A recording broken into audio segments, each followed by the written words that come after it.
আজকে আবার একটা নতুন সবজি নিয়ে এসেছি বাঁধাকপির। এটা সাউথ ইন্ডিয়ান স্টাইলে বানাবো।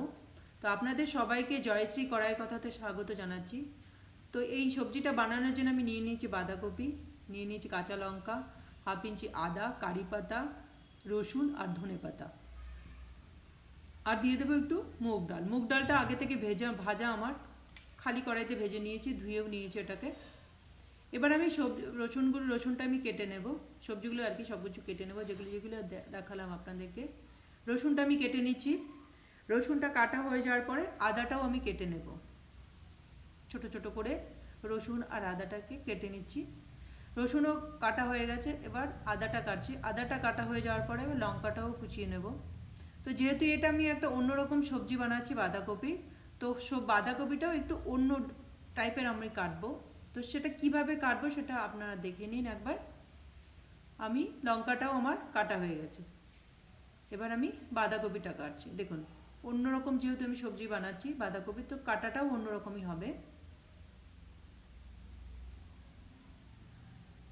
পাতলা পাতলা করে কাটবো না, একটু মোটা করেই কাটছি আমি বাঁধাকপিটাকে, দেখতেই পাচ্ছেন আপনারা। এবার কি করব, বা এভাবে কেটে নেওয়ার পরে আমি ছোট ছোট করে আবার একটু কাটবো, বেশি মিহি করে কাটবো না, মোটা মোটা রেখেই একটু কাটছি। এইভাবেই বাঁধাকপিটা আমি কেটে নেব। সবটুকুই আমি বাঁধাকপি কেটে নিচ্ছি।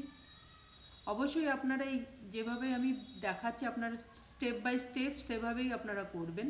আমার ক্যাবেজটা কাটা হয়ে গেছে। এবার আমি কড়াইতে তেল দিয়ে দিলাম। ফোড়নে দেব আমি হচ্ছে একটা শুকনো লঙ্কা, সর্ষে আর জিরে ফোড়ন।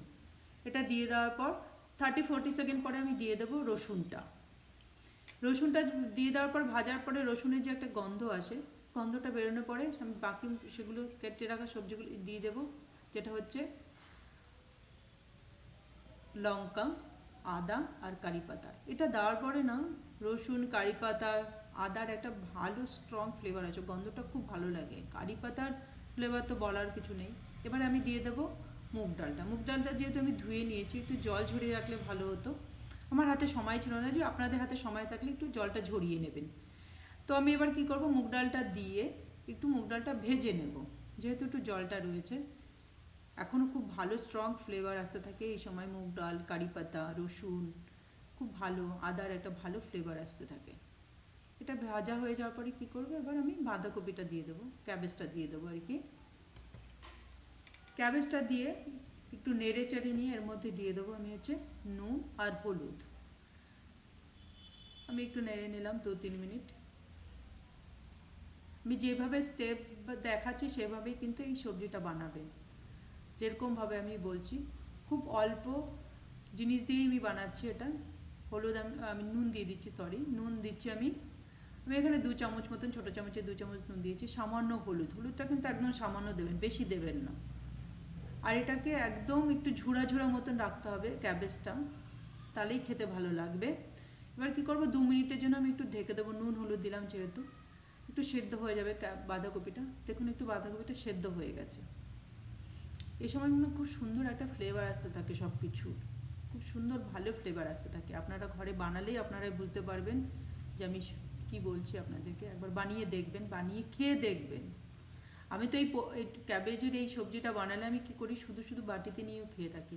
এটা রুটি ভাত সব কিছুর সাথে যায়, পরোটা সব কিছুর সাথেই ভালো লাগবে খেতে। আবার 2 মিনিট পরে কী করলাম, দেখলাম যে ক্যাবেজটা ভালোই ভাজা হয়ে গেছে।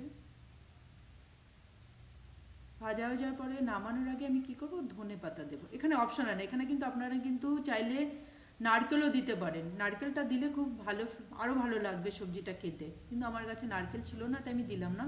আপনাদের যদি যারা যারা নারকেল পছন্দ করেন, নামানোর আগে একটু নারকেলটা দিয়ে 1 মিনিট একটু ভেজে নিয়ে নামিয়ে নেবেন। আমার কাছে ধনে পাতা ছিল, লাস্টে আমি ধনে পাতা দিয়ে সবজিটা আমি নামিয়ে নেবো। গরম গরম ভাতের সাথে, আমি যেহেতু এটা দুপুরের জন্য লাঞ্চের জন্য বানিয়েছি, তো গরম গরম ভাতের সাথে আমি এটা পরিবেশন করব। আপনারা এই কে কোথা থেকে দেখছেন অবশ্যই আমাকে কমেন্টে জানাবেন। আর নতুন কিছু রেসিপি দেখতে চান তো সেটাও আমাকে কমেন্টে জানাবেন।